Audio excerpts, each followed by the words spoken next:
CBN Madrugada. Apresentação Alves de Melo. Uma boa leitura do eletrocardiograma pode prevenir graves problemas de saúde e evitar que o paciente faça uma bateria cara e muitas vezes invasiva de exames. Sobre esse assunto eu vou conversar agora com o médico Paulo César Ribeiro Sanches, que é pesquisador do Serviço de Eletrocardiologia do Instituto do Coração do Hospital das Clínicas da Faculdade de Medicina da USP e autor da obra Eletrocardiograma, uma abordagem didática. Doutor, muito obrigado por atender ao convite e seja bem-vindo ao CBN Madrugada. Boa noite a todos os ouvintes. É um prazer poder colaborar com vocês. Estou à disposição para a nossa discussão. A sua afirmação inicial envolve alguns aspectos problemáticos da avaliação do eletrocardiograma, que lamentavelmente, quando mal interpretado, pode ter consequências realmente drásticas, como encaminhar um paciente com dor torácica e infartado para casa, dizendo que ele não tem nada. Pode acontecer por causa desse problema. Esse livro está saindo pela editora do Grupo GEM, não é isso? Exato. Agora, doutor, como é que os profissionais são preparados para a leitura correta do eletrocardiograma? Isso tem algumas conotações que já foram publicadas por um dos grandes professores e autor de livro também dos Estados Unidos, o professor J. Willis Hurst, em 2006, publicou num dos maiores periódicos do mundo, o Cardiology Clinics, um artigo dizendo que os médicos americanos não sabem ler eletrocardiograma e, o que é pior, não têm ideia de que não sabem fazer isso. Essa publicação foi colocada no prefácio desse livro, porque não existe mais o interesse no eletrocardiograma, inclusive com a falta de professores preocupados com esse tipo de formação. O eletrocardiograma tornou-se um exame barato, muito simples, disponível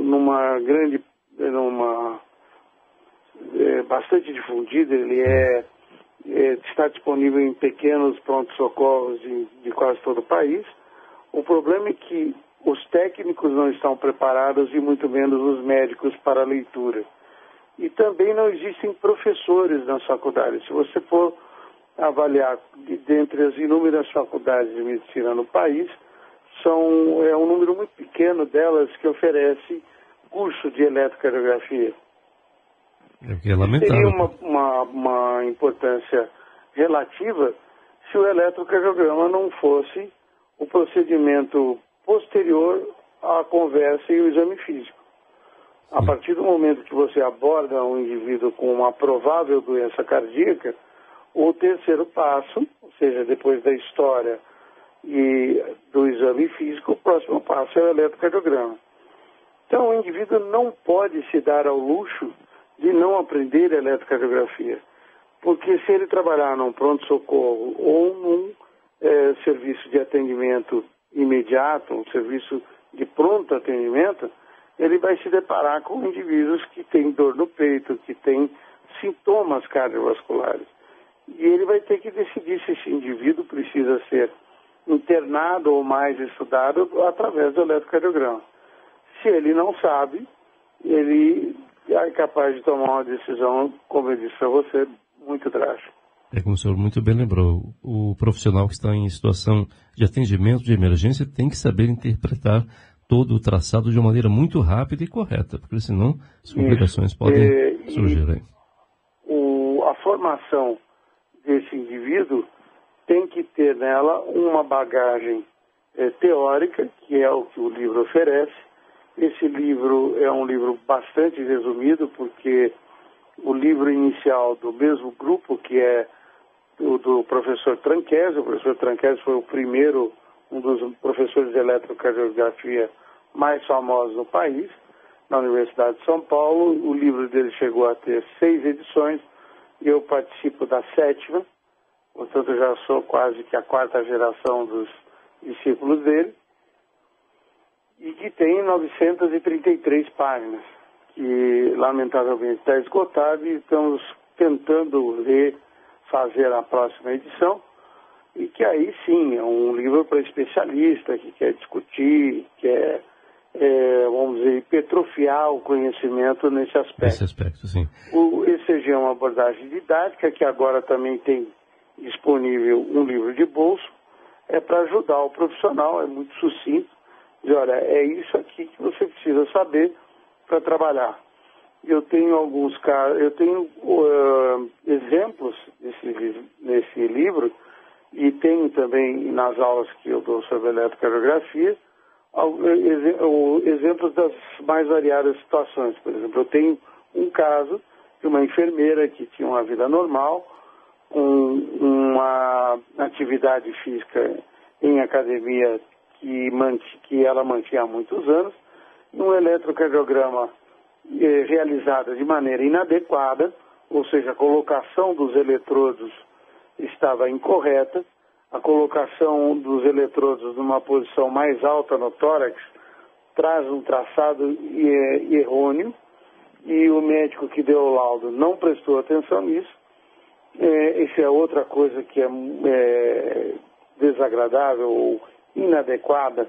Dificilmente o médico está presente a hora que o técnico está fazendo o traçado, de maneira que ele deu um laudo de bloqueio de ramo. Esse termo é combatido por mim e pelo professor Paulo Malfa há muitos anos, porque na hora que você fala bloqueio, você dá um susto danado. A pessoa fica logo assustada, né? Não é incomum ele sentar na cadeira do consultório e começar a chorar, dizer, doutor, o meu lado direito não funciona. Eu falo, olha, o único animal que consegue parar o lado direito do coração é o jacaré. Quando ele está debaixo da água, nós não conseguimos.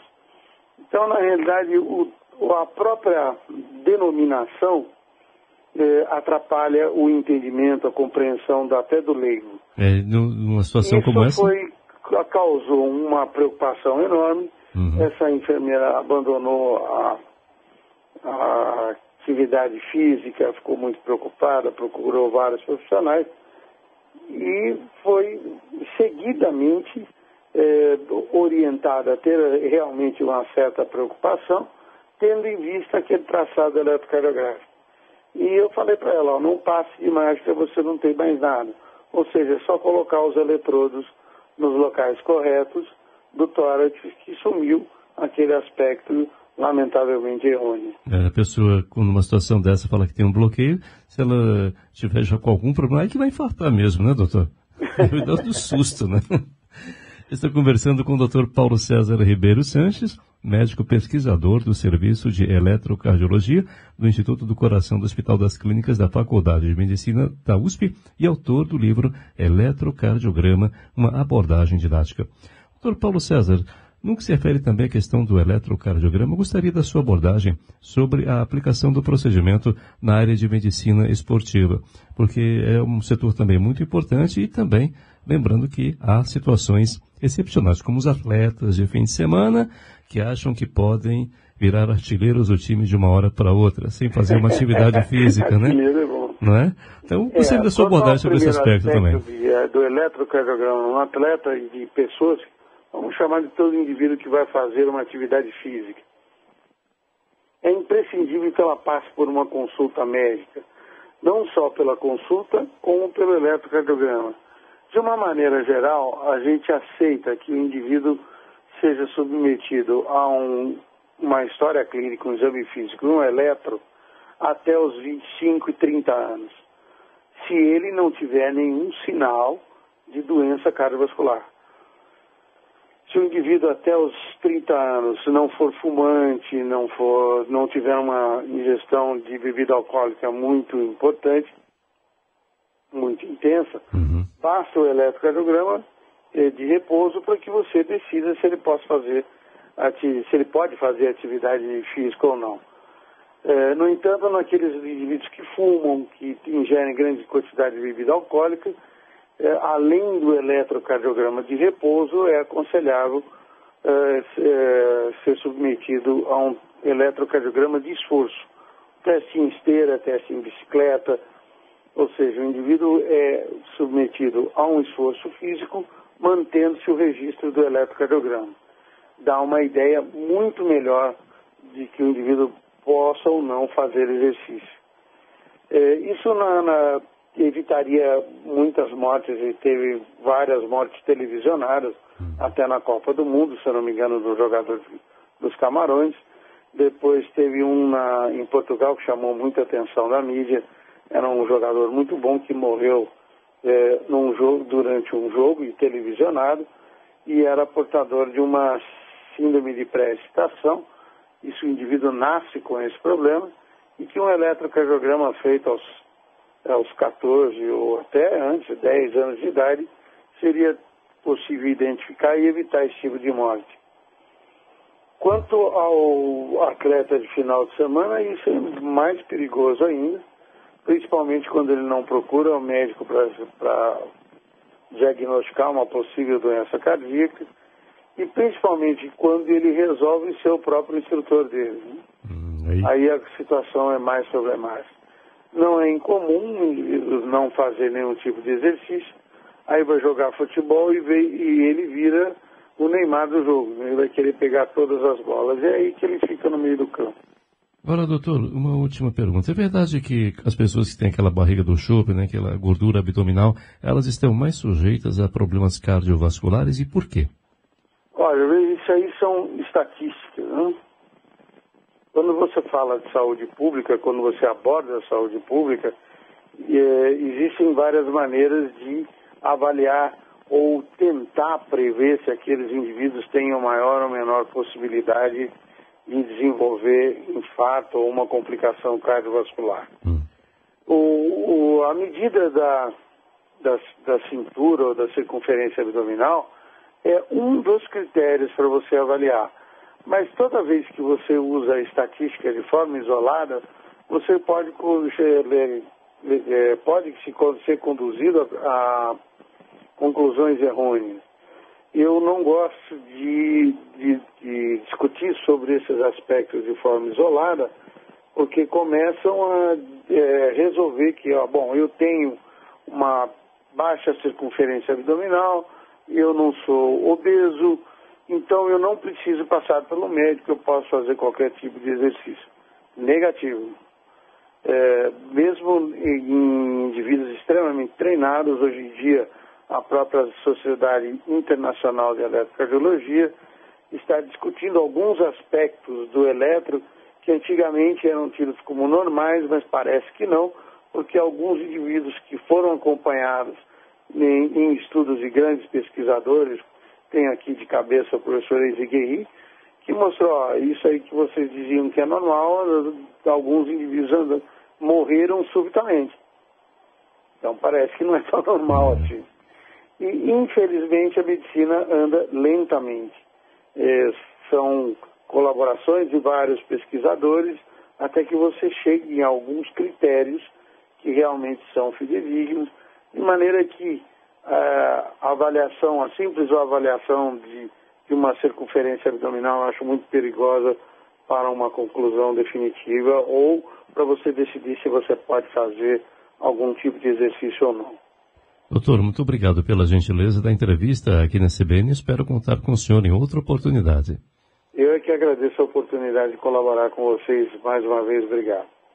Dr. Paulo César Ribeiro Sanches é médico e pesquisador do Serviço de Eletrocardiologia do Instituto do Coração.